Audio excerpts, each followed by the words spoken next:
Hello, everyone, and welcome to English for You. My name is Joe. And I'm Mike. Today, once again, we're talking about the TV show The Last Alaskans. Now, Elasticans. The Last Alaskans. That's a tough word to say fast. It's a tongue twister. The Last Alaskans. I wonder if they have trouble saying it there as well. Well, yesterday we met one of them, one of the Last Alaskans. His name is Haimo. He's been living there for a long time, 40 years, in fact, so I guess he knows a thing or two about surviving in the wild in this massive area where there are very few people. Of course, to get his food, he has to go hunting, and he's looking for caribou, but he runs up against some bad luck. Yes, that's absolutely right. It was really tough for him to find some of the caribou, and with winter coming, it was becoming a bit of a worry because, of course, if he doesn't get the food in before the winter, well, once the snow arrives, he won't be able to hunt almost anything, maybe the odd bird or rabbit, but that can't keep you alive through a long Alaskan winter. So it's a tough place to live, isn't it? That's right, and we're going to meet more of these tough people who choose to make their lives in a very isolated place. Let's go ahead and read through day 2 of The Last Alaskans. Reading The Last Alaskans. Bob Hart is one of the few residents in the Arctic National Wildlife Refuge. On one episode of the show, he's fixing his cabin. That's because a grizzly bear broke into the place while he was away. The bear knocked down the door, smashed the windows, and ate 2 years' worth of dried food. Hart knows that the bear will try to come back too. This isn't the only pain that Hart has to go through living in the refuge. Not long ago, he had a family. However, his wife didn't want to continue living there.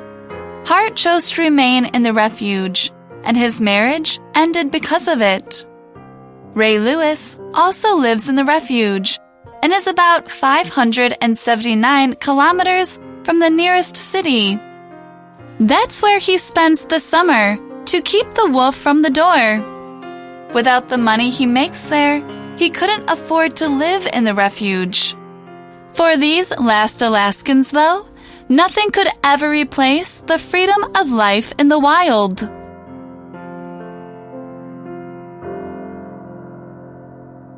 Today we meet Bob Hart. Bob Hart is one of the few residents of the Arctic National Wildlife Refuge. He's a resident. If you're a resident, it just means you're a person who lives in a certain place. You out there might be residents of Taipei, Taichung, Kaohsiung, Tainan. I'm a resident of Taipei. I believe Mike is as well. I'm a resident of New Taipei City. You're a resident of New Taipei City. Yes, Excuse me. It's new and better. It's new. It's new and improved. New and improved. Diet Taipei City. Well, Bob Hart, he's a resident and one of the few. One of the few means there are not many. As we learned yesterday, there's only 7 cabins there, remember? That's right.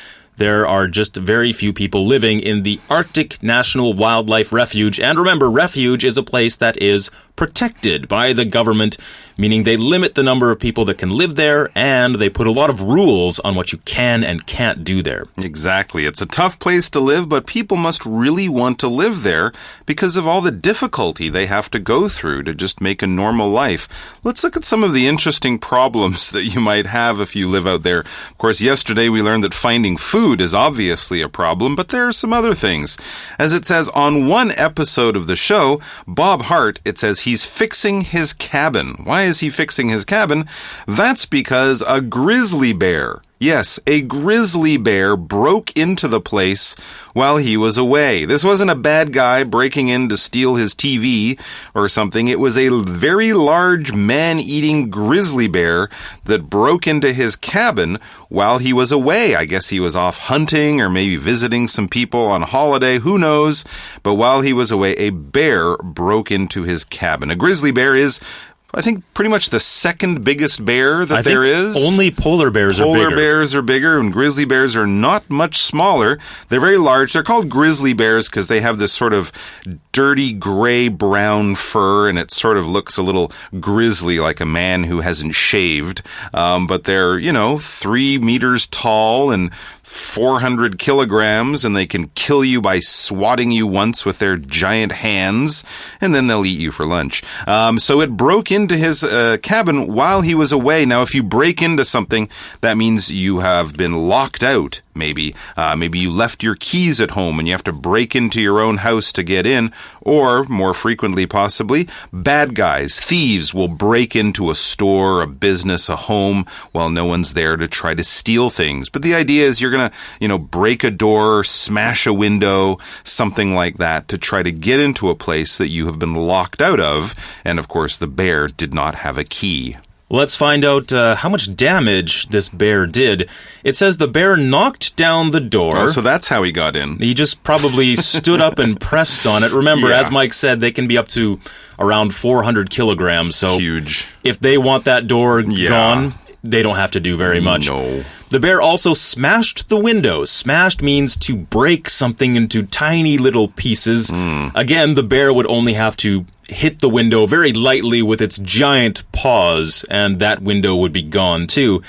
And ate 2 years worth of dried food. That hurts. This is probably the thing that hurts the most. It's not hard to fix a door or to replace a window, but he had 2 years worth of dried food saved up. Food is very important up there, again, because you have to hunt it and find it yourself, and then you have to save it. Whatever you kill and preserve as food, you have to save it somewhere because you're going to need it when things get bad, when the food gets scarce or hard to find.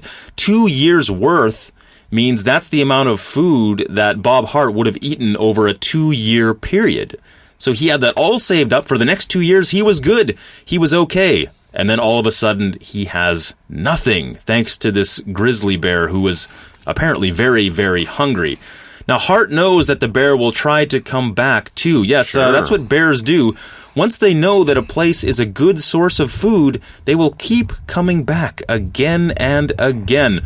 I had some first-hand experience with this. Really? With a bear when I went on a camping trip when I was a kid. A bear broke into our truck. And ate our food. Okay. Ate my cookies. I was mad. Oh, no. But we met the park ranger, the guy in charge of the park, and he said, well, yeah, the bear's going to come back. Because he knows where your truck is. Right. And he knows there should be food there. If you walked into a 7-Eleven and they had no food, you'd think, I bought food here yesterday. Yes. What's going on? So they come back, and the bear did come back. Really? He came back, and they had to trap him. Oh, my gosh. And then they had to put him somewhere else. Oh, they move him far away. They just moved the bear. So, yes, I can say firsthand that this does happen. That would be the scarier thing. I mean, of course, how will what food will Bob eat would be, of course, your first concern, but also the bear will come back, and that would be absolutely terrifying. It says this isn't the only pain that Bob has to go through living in the refuge. So you think a bear breaking in and eating all your food and maybe coming back to eat you isn't bad? Well, there's actually other bad things that Bob is dealing with. If you're going through something, that means you're dealing with a difficult situation. Maybe it's something that's happening in your life. Maybe it won't even happen quickly and be over quickly. It could stretch over days, months, weeks, anything like that. You can go through an illness. You can go through trouble in your love life or trouble with your work or something like that. But it's talking about a difficult experience that you had to go through, you had to live through, you had to experience, and hopefully you came out at the end surviving and being stronger and being better. But when you're going through it, it's a kind of a difficult or bad time in your life. So tell us about some of the other things that Bob Hart has had to go through.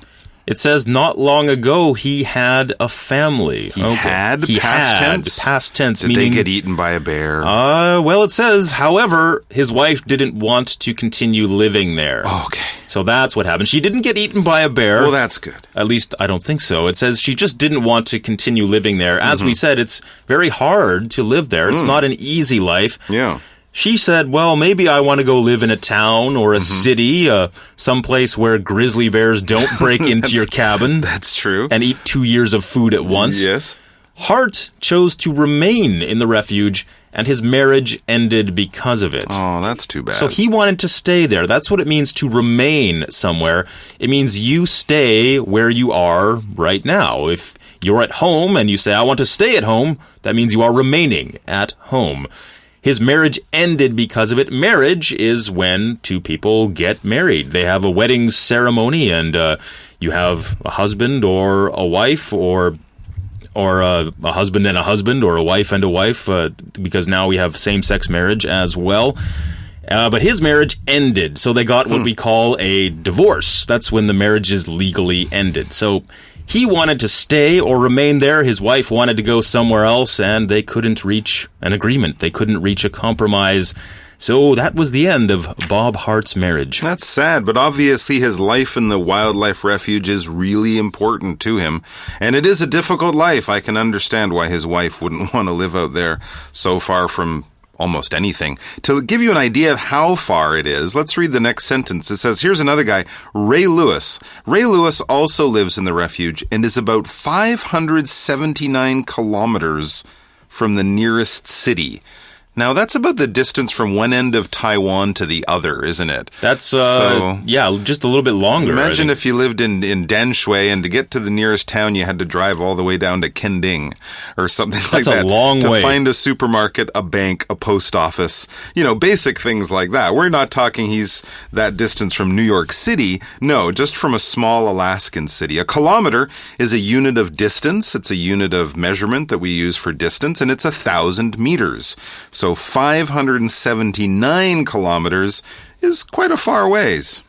That's where he spends the summer to keep the wolf from the door. Okay, so he will live in the refuge during the winter, but in the summer, I guess he will go to the city because he has to make some money, because we're talking about keeping the wolf from the door.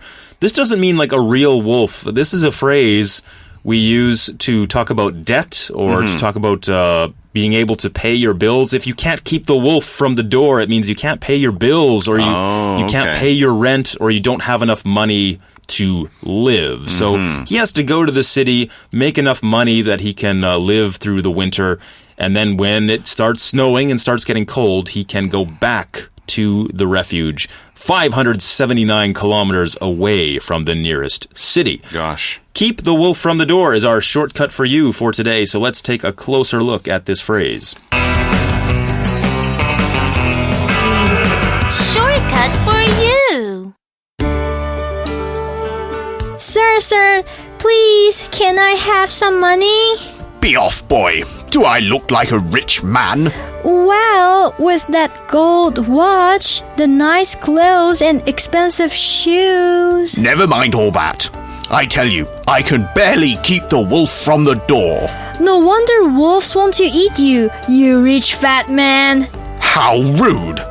To keep the wolf from the door means to only just have enough money to eat and live. Is that so?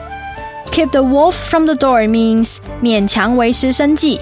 Exactly so. Now, run along. Come on! Look at these clothes. I'm much poorer than you. I can't keep the wolf from my door. I can't even afford a door. Oh, very well, very well. If it will keep the wolf from your door and stop you from bothering me, take this. Thanks, sir. Okay, and we're back. So yes, Ray Lewis has to live in the city for part of the year to make some money. As the article says next, without the money he makes there, he couldn't afford to live in the refuge. So that's quite interesting. You might think that living on the refuge is free, right? You just hunt all your food and drink water from a river and you don't have to pay for anything. But no, you have to be able to afford certain things. To afford something is to have enough money to pay for it, all right? If you're looking at a pair of shoes and they cost $10,000 and you only have $5,000 in the bank, you can't afford those shoes. Your money doesn't stretch that far. You don't have enough funds or enough money to pay the price for the thing that you're looking at. In the Alaskan wilderness, of course, they can hunt food, they can grow food, but there are certain things like salt, sugar, bullets for their gun, gas for their car. They can't make those. They can't trade for them with other people because there are no people around. So they have to make some money to pay for those things, and I guess, of course, everyone has to pay taxes. That's right. So they have to pay for certain things. They can't live entirely without money. No. But for these last Alaskans, though, nothing could ever replace the freedom of life in the wild. To replace something means to put something in place of something else. If you have holes in your shoes, you might replace them with a new pair. And the big thing for them is freedom. If you have freedom, it means people can't control you. You can do whatever you want. You can go wherever you want to go. And that's what they can do up in the north because there's nobody around to tell them what to do. Of course, they're not living entirely lawless. They're not free of the government or the police or politicians or things like that. But compared to people in the city, I think they enjoy a lot more freedom to do what they want to do on a day-to-day basis. And that's why they choose to live way up in the north in northeastern Alaska. That brings us to the end of the article today. But before we leave you, let's have our For You chat. For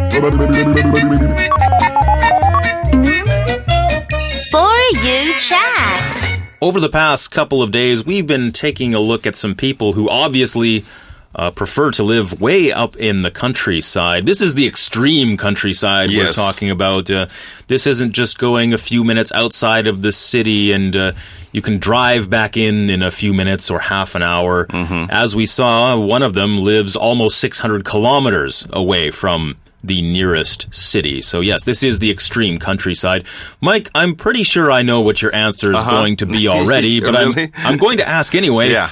Do you prefer the city or the countryside, and why? I love the countryside if I'm driving through it on the way to a nice big city. With the windows up. It's very beautiful. The windows can be down. I don't mind the smell of cow poop or things like that you find in the countryside. But I like the convenience of the city. I like the things that we have in the city from, movie, culture, concerts, no bears. Bears is a big thing. No bears is good. It's just more convenient living in the city. But hey, I like the countryside. I don't mind spending some time out there, but ultimately, if I was looking for a place to make my home, the city, for me, has so much more to offer. Yes, I think I like the idea of the countryside. The idea is great. I love the idea of being... I like paintings of the countryside. Yes, I like to look at pictures of the countryside. I like the idea of being able to go out and live on my own in the countryside, but I think if I actually did it... I would go insane. I'd order from McDonald's every day. I would be running for the nearest Pizza Hut before the week was out. That's right. So the countryside is beautiful. It's a nice place to visit for me, but like you, I like the city. You guys can talk about this amongst yourselves. We're out of time, so until next time for English for You, I'm Joe. I'm Mike. Goodbye. The Last Alaskans. Bob Hart is one of the few residents in the Arctic National Wildlife Refuge. On one episode of the show, he's fixing his cabin. That's because a grizzly bear broke into the place while he was away. The bear knocked down the door, smashed the windows, and ate 2 years' worth of dried food. Hart knows that the bear will try to come back too. This isn't the only pain that Hart has to go through living in the refuge. Not long ago, he had a family. However, his wife didn't want to continue living there. Hart chose to remain in the refuge, and his marriage ended because of it. Ray Lewis also lives in the refuge and is about 579 kilometers from the nearest city. That's where he spends the summer to keep the wolf from the door. Without the money he makes there, he couldn't afford to live in the refuge. For these last Alaskans, though, nothing could ever replace the freedom of life in the wild.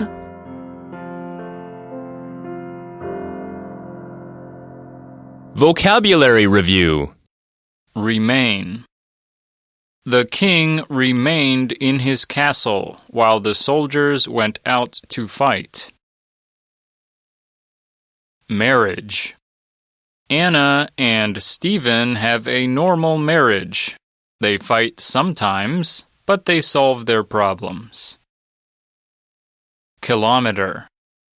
Ray jogs a few times a week and usually runs a few kilometers before stopping. Afford.